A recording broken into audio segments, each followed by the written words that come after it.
Bonjour à toutes et à tous, bienvenue pour ce webinar autour de l'observabilité.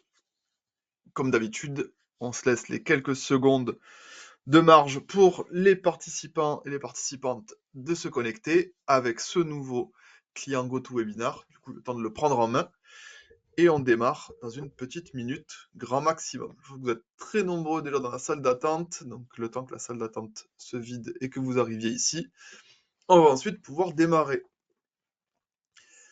Je vous laisse vous familiariser pendant ces quelques secondes avec le nouveau client GoToWebinar. Donc, vous avez en haut à droite une petite section où vous pouvez interagir avec nous. Vous avez côté chatter et vous avez également une partie questions-réponses. J'essaierai de jeter un coup d'œil sur cette partie questions-réponses tout au long du webinar. Si jamais il venait à ce que je n'ai pas le temps de vous répondre, je m'en excuse. Je reviendrai vers vous après coup. On essaiera de répondre à toutes les questions, soit en direct, soit après le webinar. Je vois que le nombre de participants continue à grandir, c'est parfait. Bonjour tout le monde. Hop, je vais vous trouver le chat et vous mettre un petit message. Voilà. Donc je vous ai écrit, vous devriez pouvoir voir ce message. Je vous enverrai des petits liens de temps en temps aussi par cet intermédiaire-là. 10h32, j'ai la masse critique qui est là, on va dire. Ouais, c'est pas mal. Ah, encore 10 petites secondes. Je vois que ça arrive de l'autre côté. Parfait. Allez, on va pouvoir y aller.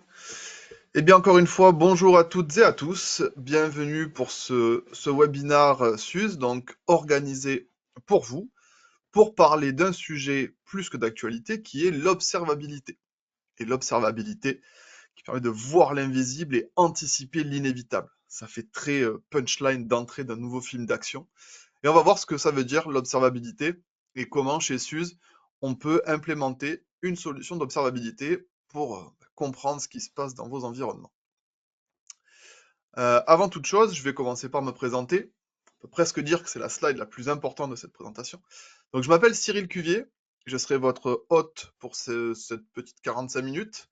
Donc je suis solution architecte, donc je travaille sur toute la partie technique sur l'ensemble du portfolio SUSE. Ça fait maintenant 2 ans que je suis chez SUSE. Je suis basé à Montpellier, donc c'est pour ça que si vous entendez des mots avec des accents un peu particuliers, c'est parce que je viens du sud, mais je ferai tout pour que vous compreniez ce que je raconte. Vous avez mes coordonnées si vous avez besoin de quoi que ce soit. N'hésitez pas, par mail ou mon numéro de téléphone. Pour qu'on soit tous très clairs, ce que j'ai autour du cou, ce n'est pas l'écharpe de l'OM. Ok. C'est l'écharpe que nous avions l'année dernière lors de la KubeCon qui s'est déroulée à Paris. Et malheureusement, les couleurs ressemblaient fortement à celles de l'OM, mais non, ce n'est pas l'écharpe de l'OM. Pour ma part, je suis plutôt supporter du MHSC. Ceci étant dit, passons à qui nous sommes chez SUSE. Donc SUSE, on est une société allemande. Ça fait des années qu'on est dans le domaine de l'open source et de la distribution Linux. Et notre vision, c'est d'amener le potentiel infini de l'open source à l'entreprise. On le sait, énormément de projets open source voient le jour. Il y a beaucoup, beaucoup de choses, une communauté très vivante, des entreprises concurrentes qui collaborent. L'open source, c'est vraiment quelque chose de fondamental pour l'innovation dans les entreprises aujourd'hui. Notre mission dans l'open source, c'est de permettre d'innover et en fournissant ces solutions de manière enterprise grade. Ça veut dire quoi? Fournir un support de qualité, assembler et vous délivrer ces différents projets open source pour vous permettre justement de choisir les projets qui vous correspondent, les assembler pour vous et vous les délivrer de manière sécurisée. Si je prends vraiment quelques instants pour vous refaire un petit peu un bilan côté SUSE. Chez SUSE, on va travailler sur deux, on va dire sur quatre piliers majeurs. Le premier, on va dire, c'est toute la partie traditionnelle, historique, qui concerne vos applications critiques Les applications Linux, donc c'est ce qu'on fait depuis plusieurs décennies maintenant. On travaille avec les entreprises sur la mise en place de ces applications, sur le socle pour les applications d'entreprise, les applications stratégiques. Le format qui est associé historiquement à ces applications, ben, c'est vrai qu'elle tournait sur du bar métal ou, voire sur de la machine virtuelle. Ce temps-là, ça fait voilà, des années qu'on fait ça chez SUSE, qu'on vous supporte là-dedans. Donc nous, on va fabriquer, donc on fabrique des diverses distributions Linux. On va bien sûr vous permettre de manager nos propres distributions, mais également manager les autres distributions Linux du marché. Ça, c'est extrêmement important. On va vous les fournir de manière sécurisée au travers de nos différentes certifications, notre chaîne d'assemblage les plus hauts niveaux de certification du marché, mais également dans les guides de hardening pour faire en sorte que ces OS-là soient les plus sécurisés possibles. On va vous permettre d'observer, donc ça commence dès lors, l'observer sur ces systèmes legacy avec observer leur disponibilité, donc différents systèmes pour ça, et puis bien entendu, vous supporter. De la même façon où on fabrique des operating systems Linux, on supporte nos OS, mais on supporte également d'autres OS du marché. Ça peut être quelque chose, d'autres sujets intéressants à discuter ensemble. Donc ça, c'était pour la partie, on va dire, historique. On sait que petit à petit, les workloads transitionnent d'un modèle traditionnel vers un modèle cloud natif. Ce modèle cloud natif, euh, il est là pour faciliter l'innovation, développer plus rapidement, mettre en production beaucoup plus vite et pouvoir mettre en production n'importe où. La notion de cloud hybride prend de plus en plus son sens dès lors qu'on parle d'applications cloud natives qui vont être distribuées. Ces applications cloud natives, elles sont portées par l'architecture conteneurisée. Et donc de la même façon que dans le système, on va dire legacy traditionnel, on fabrique chez SUSE des engines Kubernetes, on fabrique un orchestrateur pour gérer vos différents clusters, on fournit toute une stack de sécurité autour du cloud natif pour sécuriser vos déploiements, sécuriser vos applications, les manager depuis un point central, par Rancher notamment, et puis bien entendu de pouvoir observer. Et ça va être notre sujet du jour, observer tout cet environnement-là. Par extension, quand on parle de cloud natif et de legacy, on a vu apparaître depuis quelques années l'externalisation des systèmes d'information. C'est là où je parle du edge computing. On a décentralisé pas mal de choses. Et donc, de la même façon, chez SUSE, on va vous permettre de gérer les problématiques liées au edge. Les problématiques, ça va être la connectivité, ça va être de gérer la scalabilité. Eh bien, on a une stack dédiée pour ça chez SUSE qui vous permet, encore une fois, de déployer les applications là où ça fait du sens. Et toujours pareil, on fabrique ces applicatifs, on vous les livre, on vous permet de manager à distance tous les systèmes dans le Edge, on vous supporte et on va vous permettre de les observer également. Le form factor qu'on va retrouver dans le Edge, ça va être un mix entre machine virtuelle et conteneur.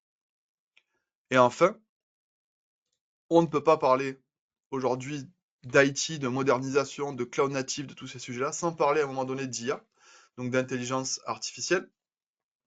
Alors chez SUSE, on n'est pas des fabricants de chipsets, on n'est pas des fabricants de LLM.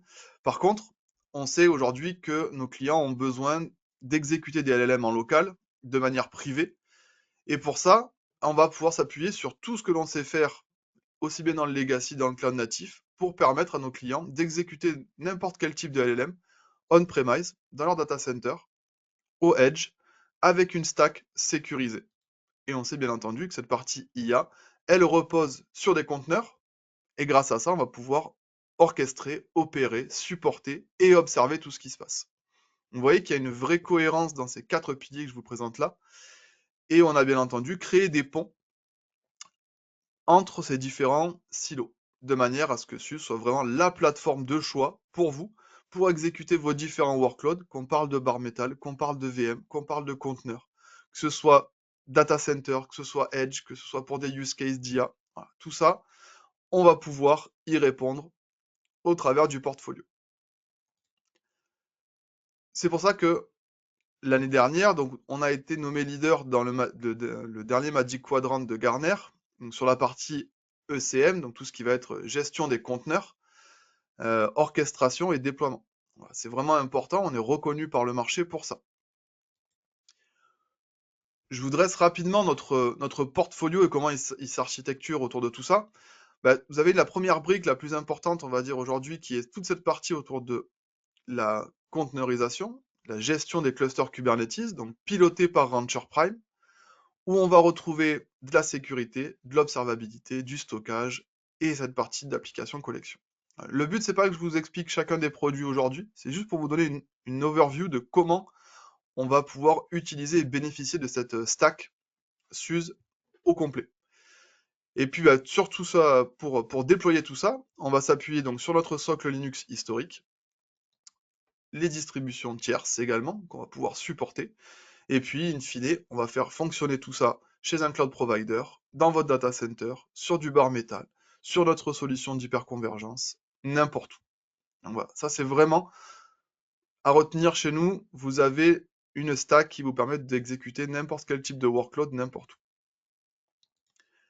Notre sujet du jour, plus particulièrement, va être cette brique du milieu, l'observabilité. Alors l'observabilité, c'est un mot qui revient très à la mode, c'est un mot très important. On a des projets au niveau de la CNCF qui sont extrêmement suivis dans cette thématique-là. Et avant de rentrer dans le vif du sujet de qu'est-ce que SUSE Observabilité, je voulais vous partager un exemple qui pour moi est vraiment parlant d'observabilité. Je vais vous parler d'un cas, donc c'est une société de transport qui s'est rendu compte, qui a observé son fonctionnement. Je vous explique, on parle d'UPS ici. UPS a réussi à délivrer beaucoup plus de paquets, à limiter le nombre de camions sur la route et à économiser 38 millions de dollars de gasoil en faisant quelque chose d'assez extraordinaire. Ils ont observé le fonctionnement, ils ont observé comment se passait toute la chaîne lorsque l'on délivrait un colis. Et ils se sont rendus compte que là où les livreurs perdaient du temps, c'était souvent parce qu'ils tournaient à gauche. Lorsqu'un livreur arrive à un croisement, il doit tourner à gauche, il doit traverser la route, et donc ça génère du temps d'attente. Ça va générer potentiellement des accidents, puisqu'ils ont étudié, ils ont vu que les accidents arrivaient lorsqu'on traversait la route et que c'était beaucoup plus fréquent. Donc ils se sont rendus compte de tout ça. Ils ont observé l'écosystème, ils ont observé tout ce qui se passait dans une chaîne pour livrer un colis. Et grâce à ça, ils ont implémenté, avec différents systèmes, le fait de se dire, en facilitant une livraison en tournant majoritairement à droite, on évite le fait de traverser la route en allant à gauche, et donc on peut être beaucoup plus efficace. Pourquoi ce cas-là? C'est simplement pour vous montrer à quel point l'observabilité, c'est quelque chose d'important. Ils n'ont pas juste monitoré, ils ont vraiment observé en, en prenant en compte l'ensemble du contexte. Alors, quand on parle d'observabilité aujourd'hui dans le monde de l'IT, on a différentes choses. On va parler des logs, on va parler des traces, on va parler des métriques, on va parler des événements. Et donc, je vous ai proposé ici petite définition en rapport avec ce cas d'usage-là. Donc, les logs, ce sont les tickets du suivi des colis. Ok. Chaque fois qu'un colis arrive dans un centre de tri, ou qu'il change de camion, ou qu'il est scanné par un livreur, hop, on a une ligne de log. Les traces, c'est différent. C'est un peu le GPS pour chacun des colis. C'est le suivi vraiment détaillé d'un dépôt initial jusqu'au client final. Et si un colis met trop de temps à arriver, on va pouvoir du coup examiner son trajet complet et comprendre où est-ce que ça va bloquer. Ça, c'est grâce aux traces. On va retrouver également les métriques. Les métriques, c'est le tableau de bord de performance. C'est vraiment les indicateurs clés, un peu les KPI. Là, on voit, c'est le nombre de colis livrés par jour, le temps moyen de transport, ce genre de choses. Et puis, une dernière chose qui va rentrer en compte dans l'observabilité, ça va être les événements. Ça va être les notifications lorsqu'il y a quelque chose qui ne se passe pas normalement. C'est vraiment des alertes qu'on va envoyer. Donc, attention, un colis a été bloqué en douane. Attention, j'ai un problème d'adresse. Donc voilà, on va pouvoir corréler ces différentes choses-là pour pouvoir observer notre environnement. Donc on voit bien qu'il y a une évolution entre le monitoring traditionnel dans l'IT, où le monitoring peut s'apparenter à le tableau de bord de la voiture, où il va donner en temps réel des infos clés. Donc voilà l'allure à laquelle vous roulez, voilà votre niveau de carburant, et on va vous donner des niveaux, est-ce que ça fonctionne ou pas. Par contre, le monitoring, il vous dit juste, il y a un problème. Il n'explique pas pourquoi. A contrario, l'observabilité, elle va aller beaucoup plus loin. Elle va être capable de retracer tout le trajet, analyser chacun des événements, et elle va permettre d'anticiper les pannes avant qu'elles n'arrivent. Puisqu'on va pouvoir corréler différentes choses. Pourquoi faire ça? Puisqu'on va permettre, grâce à l'observabilité, de comprendre mieux le fonctionnement et la topologie d'une application. Donc on va être capable de partir d'un ensemble de données brutes pour construire ensuite une topologie applicative. Voilà comment les différents composants sont reliés les uns aux autres. Comprendre la corrélation, les effets qu'on peut avoir en fin de chaîne lorsque j'ai un composant qui va être un peu défaillant. Être capable de beaucoup plus facilement reconnaître lorsqu'il y a un problème. Ensuite, bien entendu, y remédier de manière à avoir un temps de résolution beaucoup plus rapide. Voilà la logique derrière l'observabilité. Alors l'observabilité, des solutions, aujourd'hui sur le marché, il y en a plein. Il y a plein de choses pour faire du monitoring, il y a plein de différents outils. Si on prend les plus classiques, les plus traditionnels, dans l'univers Kubernetes, on va retrouver Loki, par exemple. Il y en a d'autres, hein, mais j'en ai juste cité quelques-uns ici, qui va être là pour gérer la partie log. On va avoir notre Grafana, qui va être là pour la partie visualisation et faire des dashboards. On va avoir Tempo pour tout ce qui va être les traces. On va retrouver Mimir pour les métriques. Le problème de ça, c'est que ces tools-là sont très bien. Le problème, c'est que ça va nécessiter d'avoir 4 composantes différentes pour les manager. On va avoir 4 interfaces différentes, avec des endroits où on va stocker des données qui seront différentes les unes des autres. On va devoir faire de la corrélation manuelle. C'est parfois des choses qui sont plus à mettre entre les mains d'experts. C'est pas forcément très user-friendly et ready to go. Et puis, il va nous manquer en plus de ça, un outil pour regarder ce qu'il y a dans le cluster en lui-même. Là, on a les logs, on a les traces, on a les métriques, mais en plus, il va nous falloir quelque chose pour regarder au niveau du cluster comment tout ça fonctionne. La différence qu'on va avoir avec SUSE Observability, c'est autour de 4 points. Le premier, c'est qu'on va rendre l'ensemble des données accessibles à un seul endroit. On va le voir dans la plateforme, en fait, il y a tout qui va arriver dans SUSE Observabilité. Ça va nous permettre de corréler beaucoup plus rapidement. La deuxième chose, c'est qu'on va permettre à pratiquement n'importe qui d'arriver rapidement dans SUSE Observabilité avec des dashboards déjà préconfigurés qui permettent d'avoir une vue tout de suite sur son environnement et comprendre ce qui se passe. Avoir des dashboards, c'est important. On s'appuie également sur des bonnes pratiques. C'est pas le tout de vous dire voilà ce qui va pas, mais c'est de vous dire voilà quelle peut être la cause potentielle. Et donc pour ça, on va avoir différentes pratiques, bonnes pratiques qui vont être implémentées dans la solution. On va le voir juste après. Et puis bien entendu, comment est-ce qu'on peut remédier au problème en s'appuyant sur différents guides SRE et on va vous guider dans la façon dont on peut corriger les problèmes. Ça, c'est extrêmement important. Donc, en quatre grands points clés, hein. Pourquoi utiliser observabilité dans Rancher Prime? Tout simplement parce que ça va apporter quelque chose aux équipes de platform engineering, ça va leur donner encore de super pouvoirs additionnels. Bien entendu, c'est pas que pour faire de la tech, que pour faire de l'IT. On va venir aussi créer des corrélations entre applicatifs, besoins métiers et impact business. Ça, c'est fondamental de pouvoir aller plus loin que juste dire, bah tiens, là, d'un point de vue CPU, ça marche pas. Non, c'est comprendre toutes les problématiques que ça peut engendrer, aussi bien fonctionnel que business. On va pouvoir, bien entendu, observer toutes les workloads que l'on va manager avec Rancher. Je vous rappelle, hein, Rancher, notre orchestrateur de cluster cube. Et puis, ça va permettre aussi de limiter la charge mentale au niveau des ingénieurs, puisque il n'y a pas besoin de passer tout ce temps-là à réfléchir d'où peut venir le problème, etc. Vu que beaucoup d'informations vont être corrélées au même endroit, ça va simplifier la vie de beaucoup de monde. Comment on fait ça? D'un point de vue architecture, on va avoir dans chacun de nos downstream clusters, donc de nos clusters Kubernetes, on va avoir différents agents qui vont être déployés et qui vont renvoyer de l'information au niveau de mon control plane d'observabilité, dans lequel je vais avoir différents composants. Donc de l'open télémétrie. Je parlais tout à l'heure de cet engouement pour la partie observabilité. Il faut savoir que dans la partie cloud native, la CNCF, le premier projet, là où il y a le plus de contributeurs, c'est Kubernetes.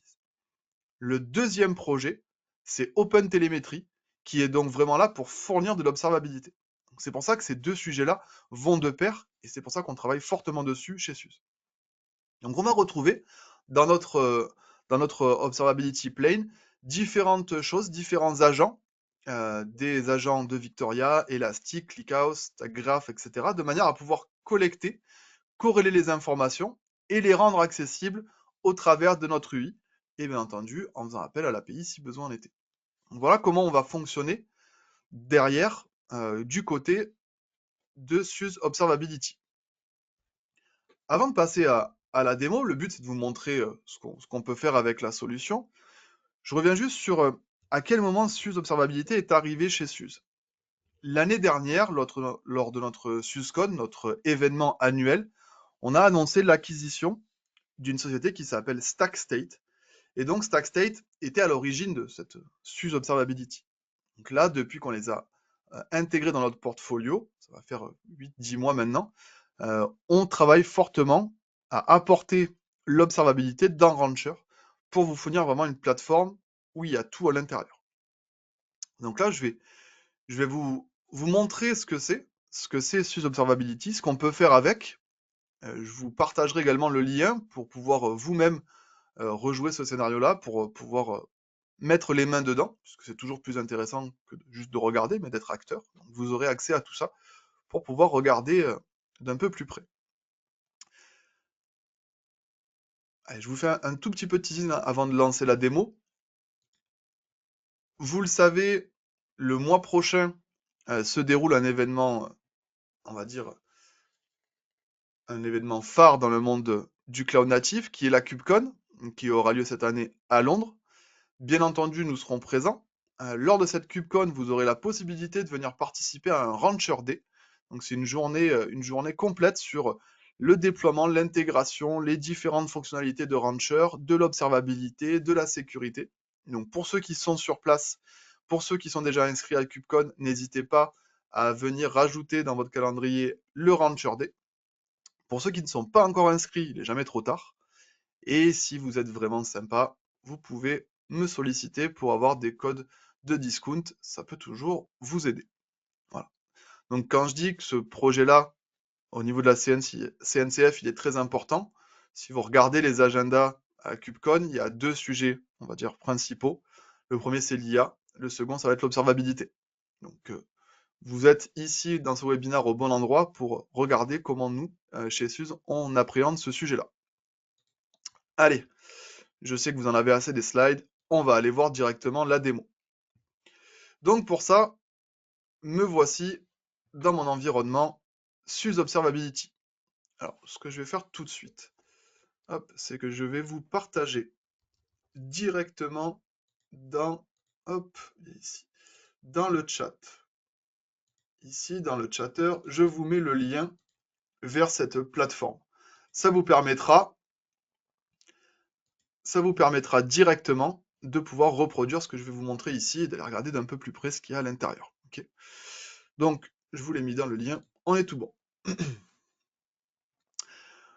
Donc, je suis en train de me connecter. Donc là, vous voyez, c'est la partie visible de l'iceberg. Vous voyez la plateforme, l'interface graphique qui va vous permettre de naviguer dans SUSE Observability. Alors, ce que je vais faire, je vais enlever tous mes différents filtres et on va repartir de zéro. Hop là. Je me retrouve ici avec une interface, avec sur la gauche un premier menu hamburger avec différentes choses à l'intérieur. Ici, je vais retrouver mes différents composants Kubernetes, mes services, mes pods, mes clusters, etc. Je vais retrouver ici différentes choses autour d'OpenTelemetry. Je vais pouvoir créer mes propres vues, mes vues personnalisées, si j'en ai besoin. Et puis, je vais retrouver différentes choses ici. Alors, étant en version de démo, là, vous n'avez pas toutes les features qui sont activées pour y accéder, mais vous avez ici dans les stack packs, c'est la façon dont on va déployer l'agent dans votre downstream cluster, etc. Tout ce qu'on voit ici, donc j'utilise la solution en mode SaaS, donc qui est hébergée chez un cloud provider. Vous pouvez également avoir une mouture de Suez Observability 100% on-prem. Bien entendu, il va falloir lui dédier un cluster, il va falloir lui dédier de la ressource, du stockage, etc. Là, on est en train de consommer une plateforme en mode SaaS. Ce qui va nous intéresser, on va regarder d'un peu plus près au niveau des services dans mon cluster. Donc, qu'est-ce que je vois quand je prends cette première vue cluster? J'ai une vue de tous mes services avec leur état de santé, différentes métriques, différentes informations, là où ils se situent, etc. Ça, c'est ma première vue globale de l'ensemble de mes services déployés dans l'ensemble de mes clusters. Oui, je dis bien dans l'ensemble de mes clusters. Ici, je n'ai pas fait de filtre, donc je vois tous les services d'un coup. J'en profite ici, en bas de l'écran, vous voyez qu'il y a une possibilité de naviguer dans le temps. Vous allez pouvoir remonter à différents horaires, donc différentes plages, pour aller voir sur les dernières 24 heures jusqu'aux 30 derniers jours ce qui s'est passé. Donc ça va vous permettre d'avoir beaucoup d'informations pour corréler et remonter dans le temps si besoin en était pour comprendre l'origine d'un problème. Ce qui va être intéressant, ce que j'adore particulièrement, c'est d'aller faire un tour dans la vue topologie. Donc là, je suis en haut à gauche, j'ai cliqué sur topologie.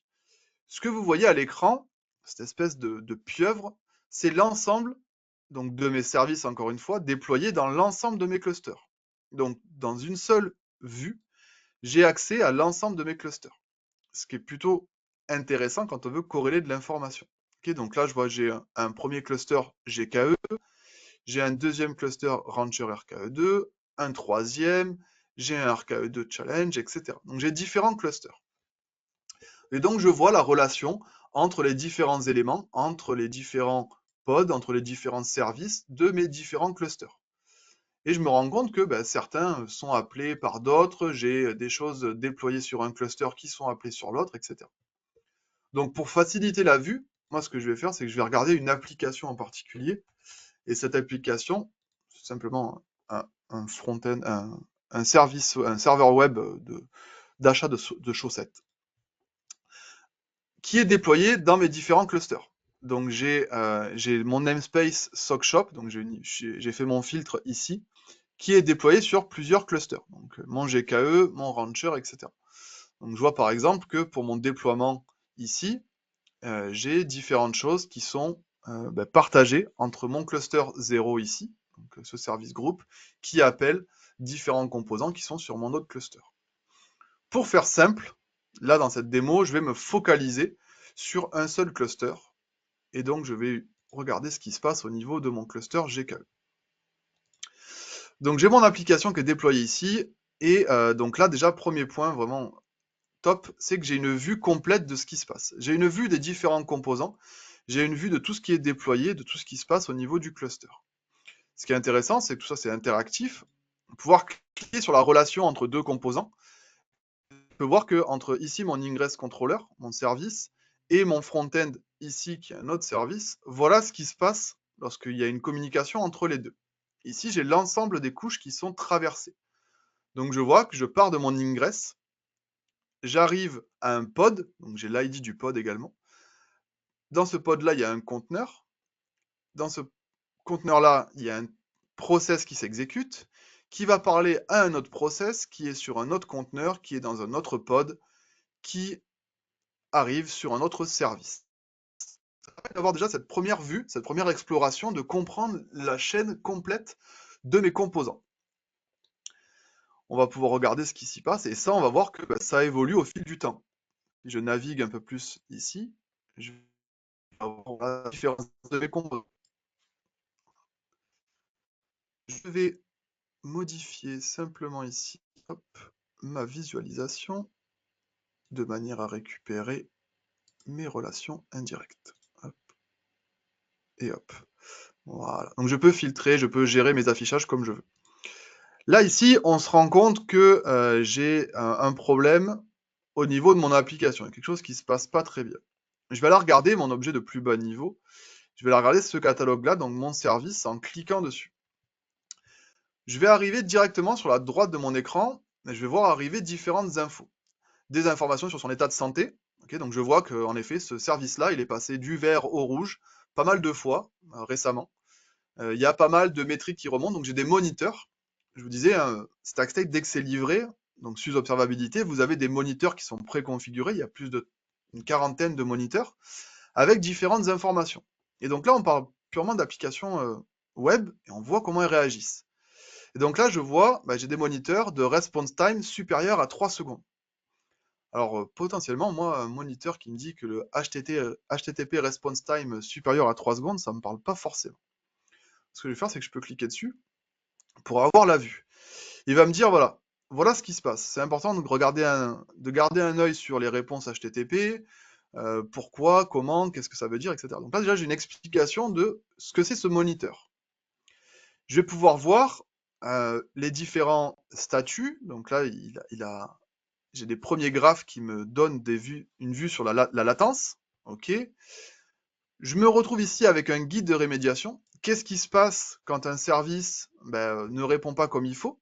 Donc, par rapport à ce moniteur-là. Il me donne les causes possibles. Qu'est-ce qui peut se passer potentiellement? On a fait des mises à jour sur l'appli, il y a la charge qui a augmenté, ce genre de choses. Donc j'ai déjà une vraie vue de comment est-ce que je peux continuer mon troubleshooting. Ce qui est intéressant, c'est que depuis le même endroit là, donc j'ai vu que mon catalogue il avait un truc qui n'allait pas. Je vais pouvoir regarder les différents composants de ce service catalogue qui vont pas. Et donc là, quand je passe dans Related Health Violation, je vois un peu plus de détails. Qu'est-ce qui se passe quand catalogue ne va pas bien? En fait, c'est catalogue, il est lié derrière à un pod. Et ce pod-là, on voit qu'il est nommé ici, c'est le pod catalogue. On voit que ce coup-ci, il a des OOM killed. Et le OOM, ça veut dire quoi? Il y a des out of memory qui sont présents. Ça veut dire que ce pod-là, il est killé de temps en temps. On va aller voir ce que ça veut dire. Si on regarde un peu plus en détail, il nous dit il y a un problème quand on a un OOM killed catalogue, c'est parce qu'il y a sûrement des problèmes de mémoire.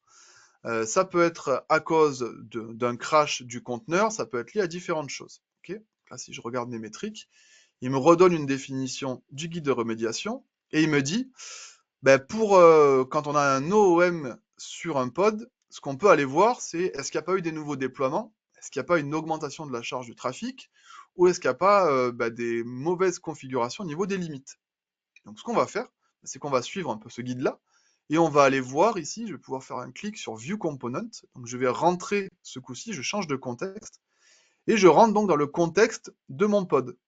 Et donc là, je vois vraiment en action la force de SUSE Observability, c'est que j'ai tout au même endroit.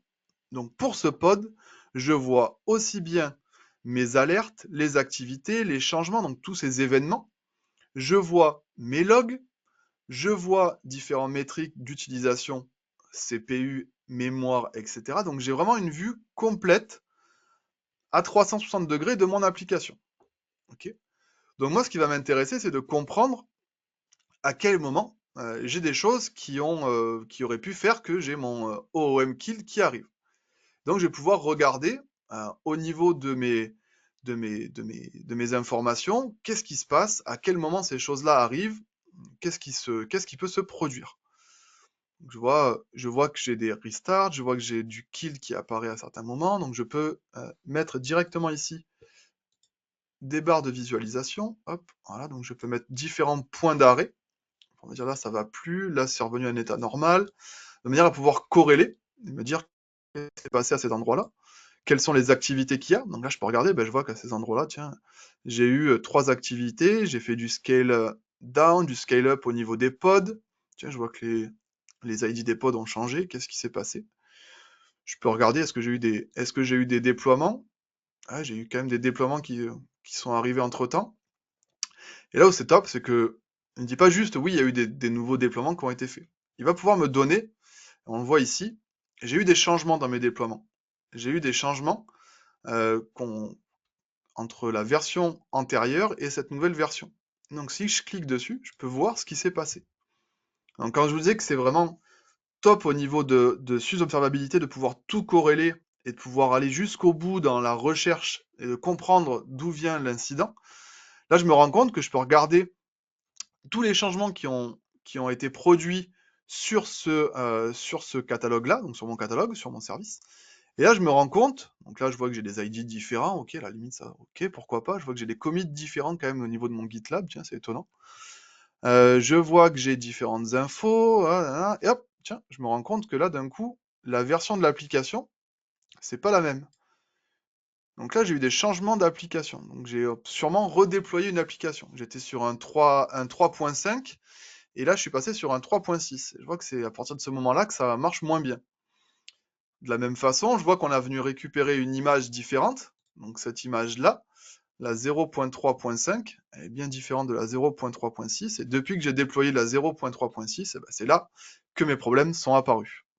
Donc potentiellement, si je me réfère à ce que j'ai vu tout à l'heure dans mon guide de troubleshooting, qui me disait vérifier si c'est pas à cause d'une nouvelle version ou un nouveau déploiement, eh bien en effet, mes problèmes de OOM killed, donc mes problèmes de mémoire, en fait sont liés à l'utilisation de cette nouvelle application, cette nouvelle version de l'application, qui faisait crasher et qui faisait redéployer mon pod, qui faisait que mon service n'allait pas bien, qui faisait que potentiellement, d'un point de vue utilisateur final, quand j'allais browser mon catalogue, je pouvais avoir des latences ou des choses qui ne marchent pas bien.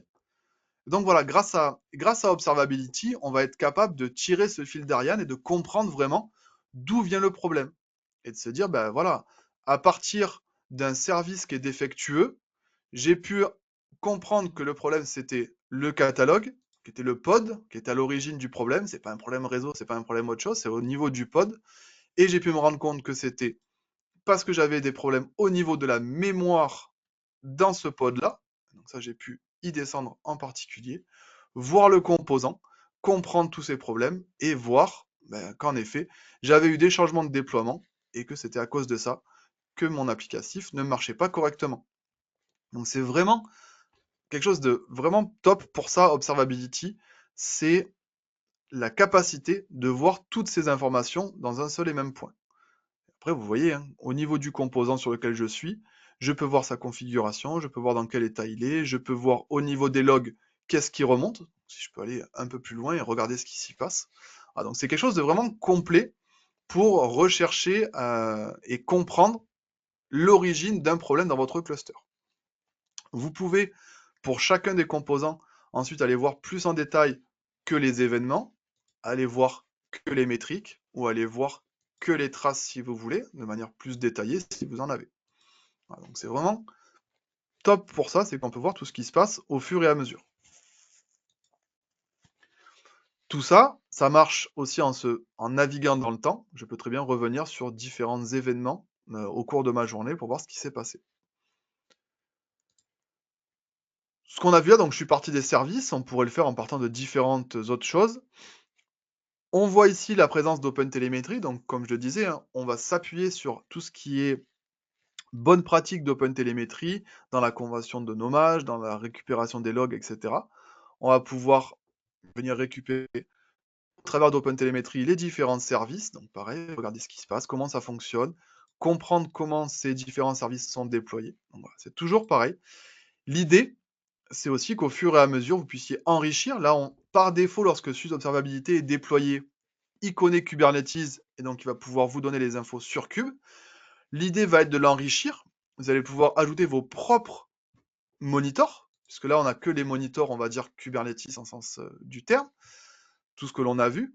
Voilà, les endpoints disponibles, CPU throttling, expiration de certificat, ce genre de choses-là. Mais vous allez pouvoir rajouter les vôtres. Ici je suis en version de démo, mais bien entendu vous pouvez rajouter, créer vos propres moniteurs, venir les rajouter. Donc vous avez ceux qui sont out of the box, ils sont listés ici. Je vais vous les mettre dans le chat, comme ça vous avez accès à la documentation directement. Hop. Et ça vous permettra de customiser vos propres moniteurs, d'en rajouter, comment est-ce qu'on fait pour en rajouter, est-ce qu'on peut ajouter des arguments, etc. Vous avez une vue également directement depuis cette vision des moniteurs de tout ce qui ne va pas dans l'environnement. On va ensuite pouvoir créer différentes vues. Une fois qu'on a défini ce qui nous intéressait, là j'ai différentes vues qui avaient été créées. Donc pour la KubeCon de l'année dernière, donc là j'ai ma vue qui m'amène directement dans la bonne topologie, qui me permet de voir directement le bon cluster, la bonne application, etc. Pour éviter de faire ce que j'ai fait au début, de venir sélectionner moi-même mon cluster, mon namespace, etc. Vous pourriez créer vos propres vues pour chacune de vos équipes, pour qu'elles aient accès directement à la vue des applications sur lesquelles ils sont en train de travailler.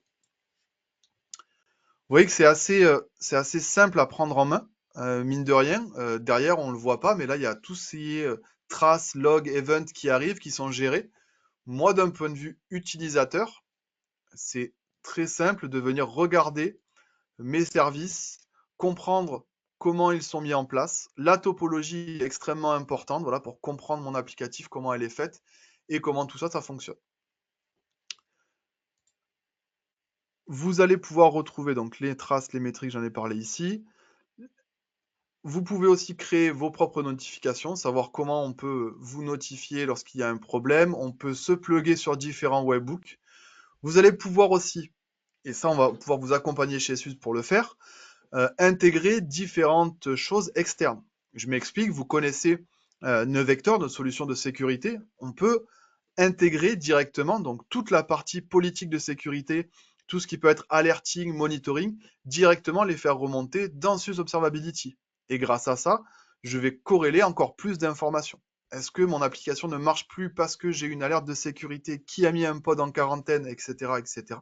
Tout ça, je vais pouvoir le corréler au même endroit. Donc c'est vraiment une plateforme que l'on va pouvoir enrichir au fur et à mesure avec des métriques qui viennent d'applicatifs, des métriques qui viennent d'autres solutions, des logs, des traces, etc. Voilà ce que je voulais vous partager, vous montrer de SUSE Observability. C'est vraiment une solution qui est top dans sa simplicité à être déployée. Un Helm chart et ça descend sur votre cluster au niveau de l'agent qui va se connecter au collecteur pour récupérer les informations. Vous allez rapidement voir ce qui se passe dans le cluster. Vous pouvez troubleshooter très vite. Vous avez la vue de la topologie des composants, qui parle avec qui, comment ils parlent, pourquoi est-ce qu'ils parlent, quels sont les moniteurs qui sont déclenchés en cas de problématique. Voilà, j'ai un X, un ratio 5xx. Voilà, je peux regarder qu'est-ce qui se passe, qui est l'objet de plus bas niveau, explorer ma topologie, mon problème vient de mon front-end, ok, parce que j'ai des response time, etc., etc. Donc c'est vraiment extrêmement agréable de naviguer dans l'interface, comprendre d'où viennent les problématiques, voir ce qui se passe, les voir en détail, les observer, et puis bah, du coup pouvoir revenir à un statut où tout va bien et remettre la prod en marche comme il faut. J'en profite, il reste 2 petites minutes, je regarde vite fait les questions dans le chat. On parle pas de chocolatine, Frédéric, c'est bon. Comment s'installe sur un environnement SUSE Observability? Alors, SUSE Observability, ça va s'installer, je le disais, c'est un chart Helm. Donc, on va déployer ce chart pour avoir les agents qui descendent au niveau de vos clusters. On avait vu dans la slide qui était juste ici. Donc, on va, sur vos downstream, déployer les agents qui vont ensuite envoyer aux différents collecteurs qu'on a dans l'Observability Plane pour ensuite orchestrer et gérer tout ça. Ça peut se dimensionner. Comment ça se dimensionne? Alors, différentes choses. Est-ce que vous le dimensionnez pour le mettre, ce backplane là soit hébergé chez nous, donc derrière c'est backé par une infrastructure AWS, ou alors est-ce que vous voulez le déployer 100% en on-prem? Dans ce cas-là, vous avez au niveau de la documentation, hop, si je reviens ici directement, vous avez hop, les moniteurs, la doc, vous avez ici tout ce qui va vous permettre de voir comment mettre en place l'architecture d'Observability. Si vous souhaitez l'installer en self-hosted, les requirements au niveau de la taille du cluster qu'il nous faut, CPU, RAM en fonction de la taille, etc. Dans tous les cas, n'hésitez pas pour ces questions-là à me solliciter, à solliciter vos équipes commerciales avec lesquelles vous avez l'habitude de travailler. On est plusieurs solutions architectes en France pour répondre à ces différentes questions. Je regarde s'il y a d'autres questions. Donc les précols, le dimensionnement, on en a parlé, elles sont là. Ok. Est-ce que la stack... Alors, oui, très bonne question. Merci pour la question sur la stack qui est présente dans Rancher. Oui, bien sûr. Vous savez que dans Rancher, vous avez dans le catalogue Rancher, par défaut, on a une stack qui est un Prometheus et Grafana que vous pouvez déployer sur le cluster. Et celui-ci reste. Il n'y a pas de distinguo. On sait que certains de nos clients n'ont pas aujourd'hui l'observabilité en ligne de mire, ont besoin de quelque chose de plus traditionnel, on va dire, du log et d'afficher du dashboard sur de l'existant. Bien entendu, le Prometheus et Grafana packagé qui est livré dans le catalogue Rancher reste et va perdurer. Vous avez simplement, du coup, grâce à ça, les deux possibilités. Soit on fait du monitoring d'un côté, soit vous allez chercher l'observabilité avec ce coup-ci, SUSE Observability.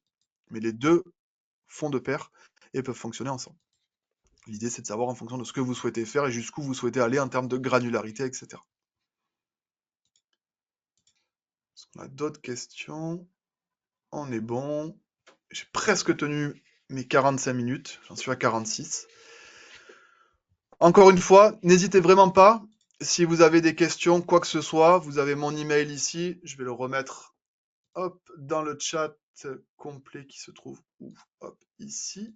Donc je vous remets mes coordonnées. Si vous avez quoi que ce soit, vous n'hésitez pas. Si vous avez besoin d'un petit discount code pour nous rejoindre à la KubeCon, c'est avec plaisir également. Pareil, envoyez-moi un petit mail et je m'occuperai de ça. Et puis pour ceux qui seront à la KubeCon, je vous dis à très bientôt. On se retrouve chez SUSE, nous, on se retrouve la semaine prochaine. Non, pas la semaine prochaine, dans 2 semaines à l'IT Meeting à Cannes. Et puis dans plein d'endroits, dans des webinars, sur différents salons, chez vous, de partout, voilà, sur le territoire et presque dans l'espace aussi. Voilà, merci à tous pour votre attention. Je vous souhaite une agréable journée. Passez un bon moment. Presque la fin de la semaine, jeudi, mais ça avance, ça avance. Merci pour vos feedbacks déjà dans le chat. N'hésitez pas à commenter sur les réseaux sociaux où vous voulez. Et puis je vous dis à très bientôt. Merci beaucoup et très bonne journée.